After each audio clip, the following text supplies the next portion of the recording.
Hey all, here at OS Reviews. About a year and a half ago, we were introduced to a brand called Qstyle, and I really liked some of their products, including these IEMs, which are designed for iPhone, and also feature a higher quality DAC, or digital to analog converter chip, compared to the existing one built into the phone for higher quality music playback. Or even some dongles. You can now take advantage of higher resolution transmission using a dongle accessory like this for iPhones. But the subject of this video, although it remains fully compatible with iOS devices, in addition to Android, laptops, including PC, Mac, is going to be a little bit larger and definitely more expensive. It's going to be their portable DACs, namely the Sigma series, the regular, as well as the Sigma Pro. These are designed as portable DACs, so they have a battery of their own, lasting around 9 to 12 hours on a single charge, depending on if you're using them in the wireless Bluetooth DAC mode or using them as wired DACs. So you can think of this as kind of an external sound card that you're able to connect onto your smartphone and being able to play back sound that passes through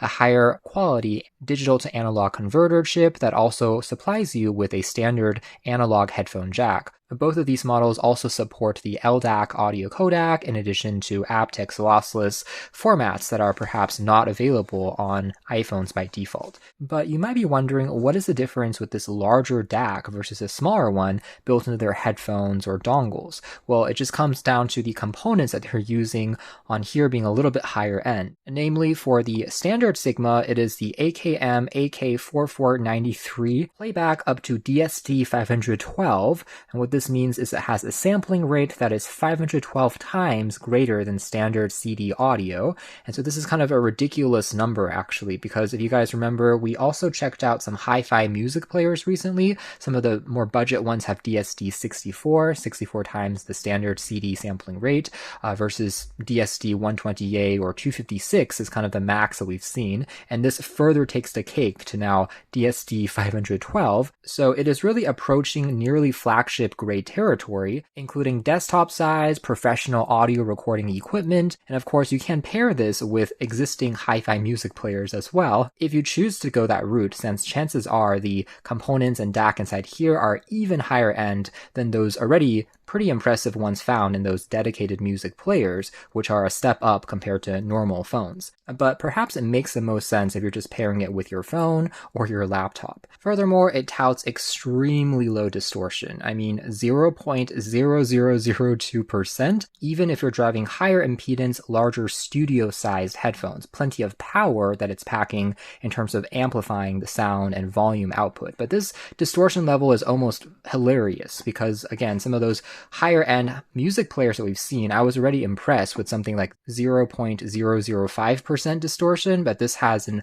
order of magnitude even lower, an extra zero in the rated percentage. So extremely impressive from a hardware, I guess, engineering point of view, but taking things almost to the extreme, which is why these products are definitely going to be on the pricey side. And the closer that you get to perfection, you start to pay exponentially more. So at a certain point, perhaps it makes sense to just get something good enough versus continuing to chase after gains that become harder and harder to differentiate because there are limits to our human senses, including hearing, even though technically these are extremely impressive specs. So the point is, I'm kind of hoping in a way that this is an end game when it comes to a high quality portable DAC that I'll continue to use for years and years. But yeah, getting that out of the way first, for the regular Sigmas, it's priced at $600 retail, and for the Pros, it's priced at $800 retail. So right off from the bat, this is designed, I would say, exclusively for audiophiles. They want no expenses spared. Perhaps if they're working in an industry like music production, if you are a music engineer, then perhaps you could even subsidize the cost as a business expense, and you're using it as a tool for creating music. Or if you are a music critic and you're listening, dissecting apart all of the nuances in studio albums, whether that's your passion, obsession, or job, and you want to do that while on the go instead of being linked up to a home cinema experience, which is going to be more bulky or large, then that is really where the target market for something like this exists.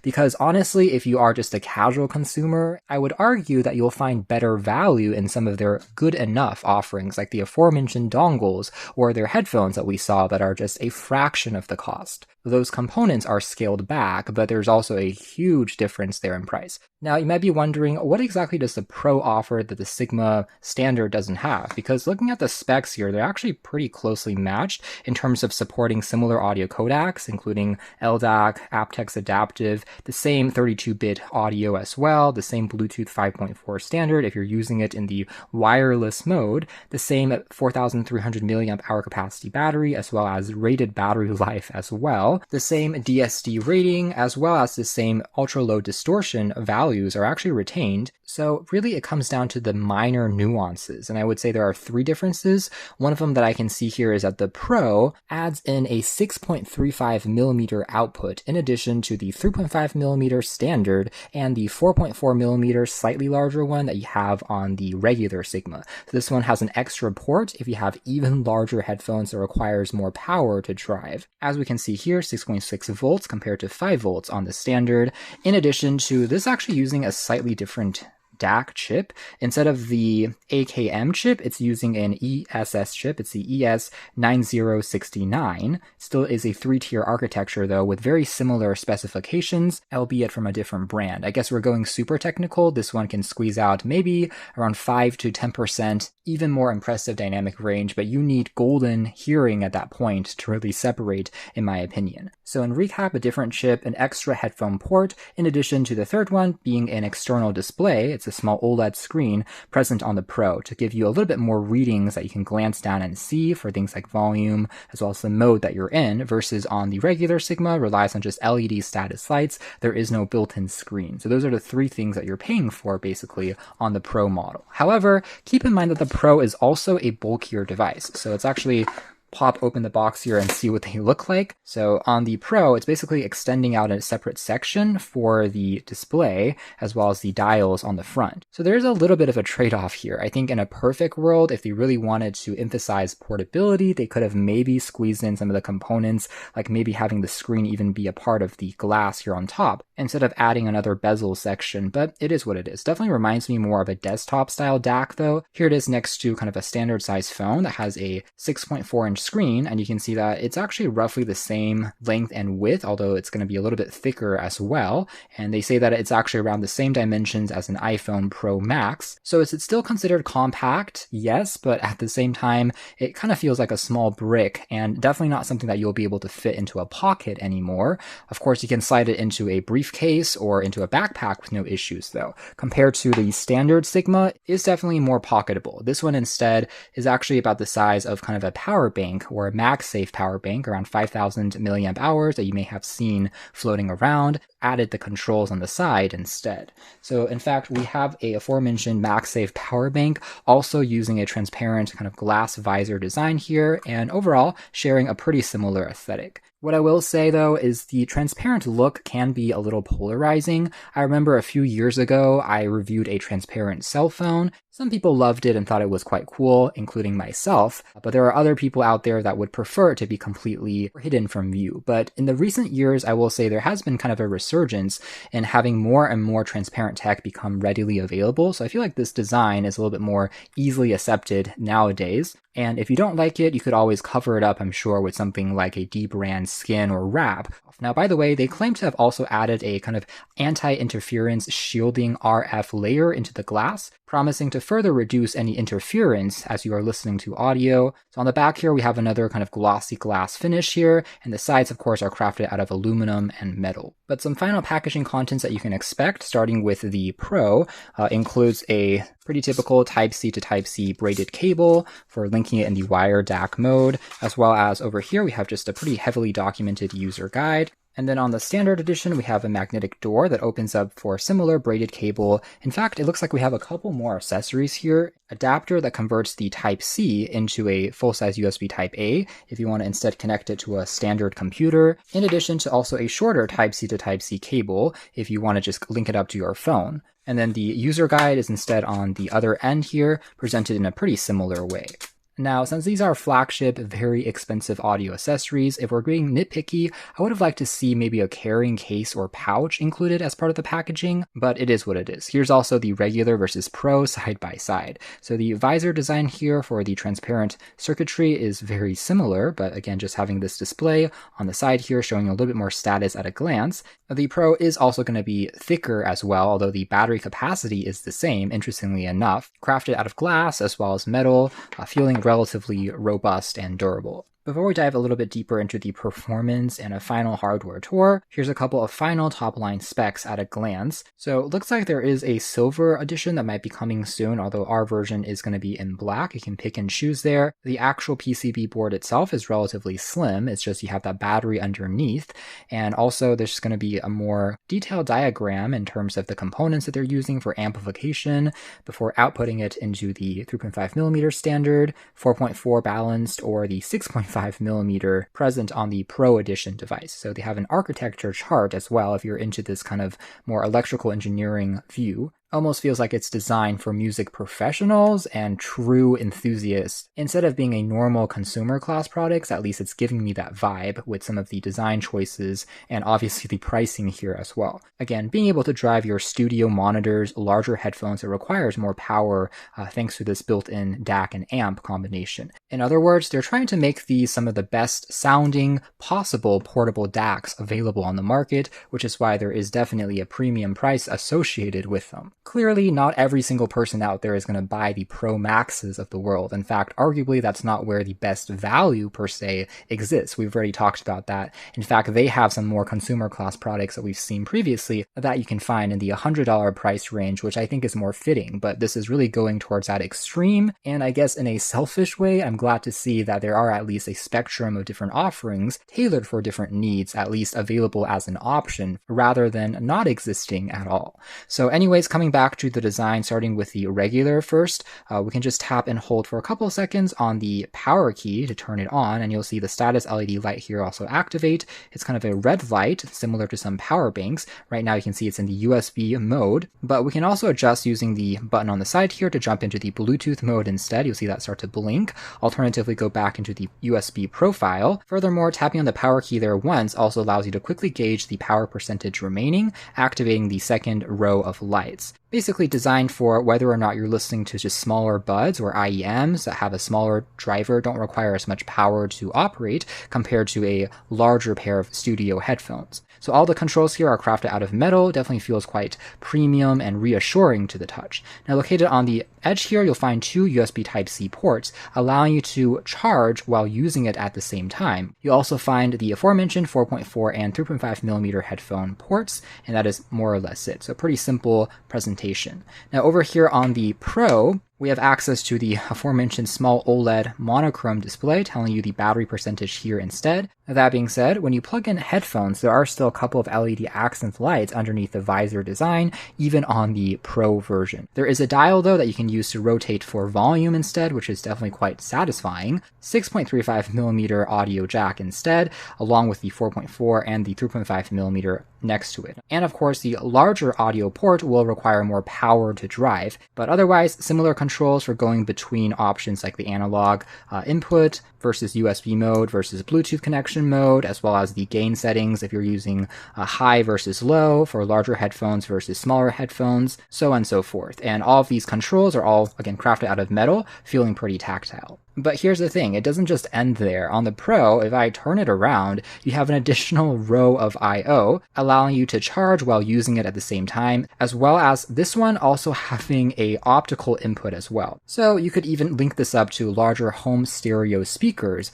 again, really similar to a desktop class DAC. If you're linking it to your home cinema or perhaps a turntable, record player as an amp, things like that, which is not an I/O that you'll find on the much more compact normal Sigma. In addition to separating the analog input here as well, so we have another, again, 3.5mm as well as 4.4mm, complementing the ones on the front. So you have both input and output. They don't have to occupy the same space. You can use them at the same time instead of having only one set on the more compact Sigma. So yeah, you are getting more I/O that at least takes some advantage of this larger chassis and space as part of the design. So overall, very good fit and finish, although on a personal note, I will say I would prefer these to instead have just a metal back instead, or even polycarbonate compared to glass, because it is a little more fragile and possibly more slippery, as well as being more of a fingerprint magnet as well, even though it definitely looks very elegant and feels premium when you're holding it. Operation is pretty much just plug and play. It's quite simple and again works with universal devices including Androids, iPhones. It is MFi certified,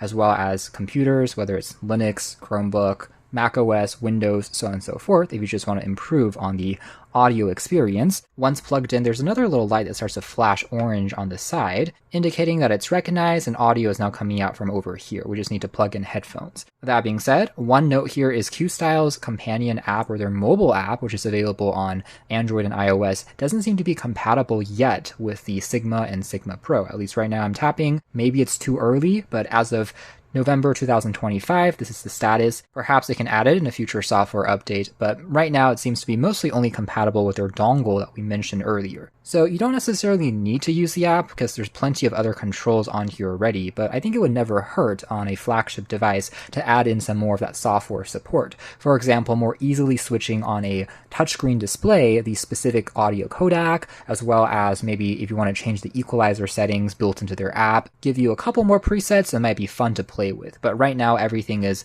essentially just in the hardware itself. Obviously you could download a third-party equalizer tool of your choice. Options like the HiFi music app will include it as part of the software already, but that's third-party, so it isn't necessarily a deal breaker, but just a nice to have. Now, moving into audio quality and performance, thankfully these are extremely impressive, which is kind of expected, and I would consider these to be reference grade DACs as well as amps. What that means is they're going to be extremely neutral and sound exactly as the artist intended the tracks to be like, without necessarily adding too much coloration of their own. They're basically just driving the headphones or speakers that you're connecting them to. For example, pairs that have more bass will be more bass forward, so on and so forth. But what I can say about the DAC is it does provide you with tons of details and nuances in the sound. For studio albums and recordings, you can peel away layers and layers of textures that might otherwise be more murky and compressed. But keep in mind that the entire experience, like we've mentioned before on other audio products, hinges on the ecosystem being strong. That is,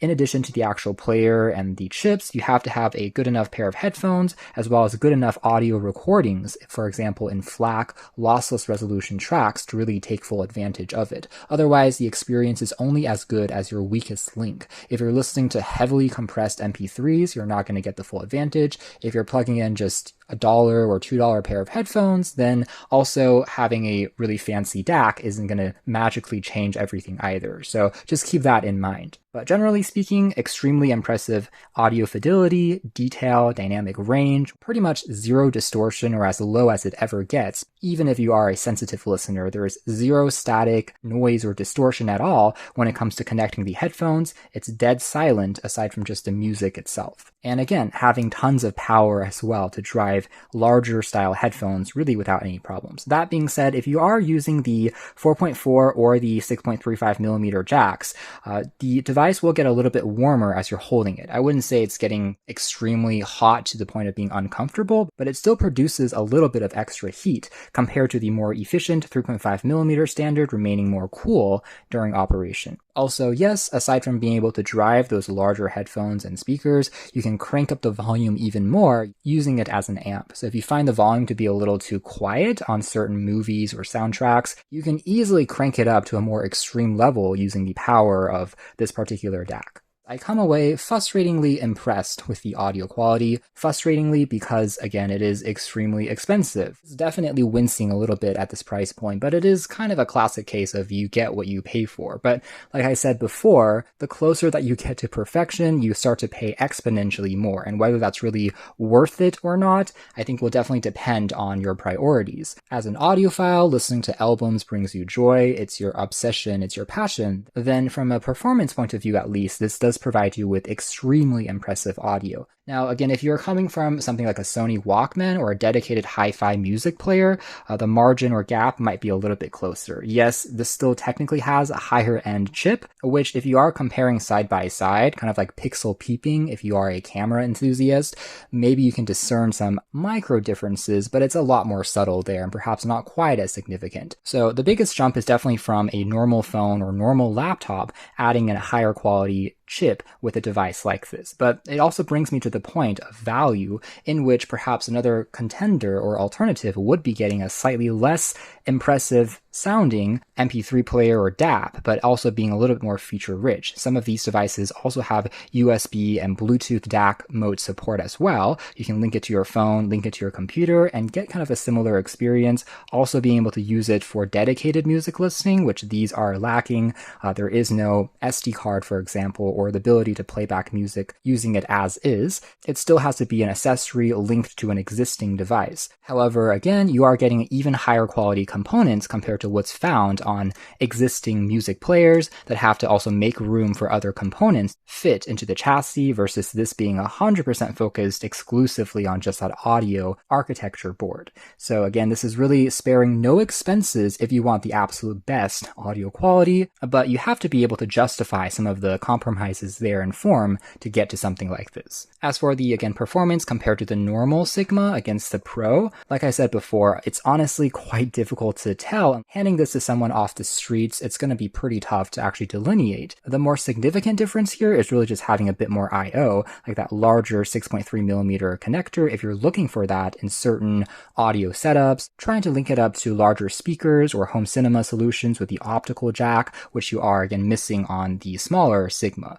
But if you're just using the 3.5mm, then honestly the audio quality on both are going to be extremely close. Again, if we had to quantify a number, I would say maybe this is a 9. This maybe squeezes into 9.2, 9.3. But again, those are increasingly small increments getting on the road towards a 10, but you are also, again, paying more to get those features. As far as wireless connectivity is concerned, they are using, again, Bluetooth 5.4, and really it's quite simple. Just go to Bluetooth settings on your device, find the Sigma or Sigma Pro, and then tap to pair, after which point you'll be able to listen to music wirelessly, and connectivity in the wireless mode was also pretty stable on both the Pro and Standard. I had no issues in terms of disconnections when it came to around a 10-meter range, didn't really encounter any pauses or interruptions either. Now, the only thing, like I said, is in the Bluetooth mode, you have to trust the device to do all of the work for you when it comes to selecting the highest quality audio codec that it supports. However, there is no way to manually switch into LDAC versus aptX versus standard SBC or AAC for Bluetooth. That's why,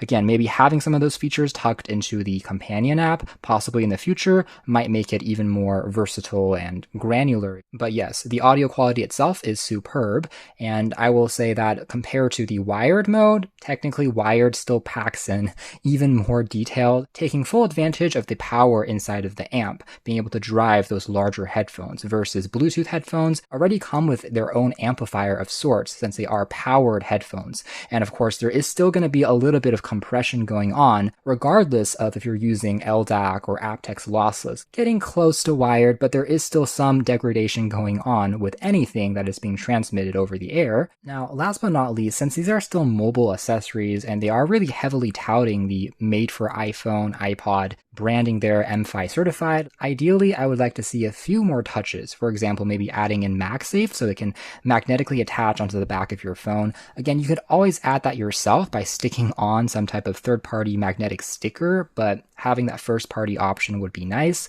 in addition to maybe even using it as a wireless or wired power bank if you're in a pinch. Again, these are not critical functions. I don't really necessarily expect them, but I will be a little bit more critical due to their higher price point. Adding in a few more features as backup would never hurt. But overall, I think these are excellent if you are caring about audio quality first. That is what they are designed for. And yeah, compared to other portable DACs from brands like Fio, Shanling, I will say that these are right up there. In fact, they are perhaps the best sounding portable DACs on the market at the moment, especially with the Sigma Pro. Very impressive in terms of quality, detail, resolution, clarity, and power, aka volume. However, yeah, like I said, the waters of the audiophile world go very deep, and sometimes I have to just laugh a little bit in frustration there. Anyways, if you are interested in something like this, you can check out more details in the links down below. But for now, that's been our video. Thanks for watching here at OS Reviews. That has been kind of a double feature, also comparing some of those differences between these two current flagship portable DACs from Questyle, that is the Sigma and Sigma Pro.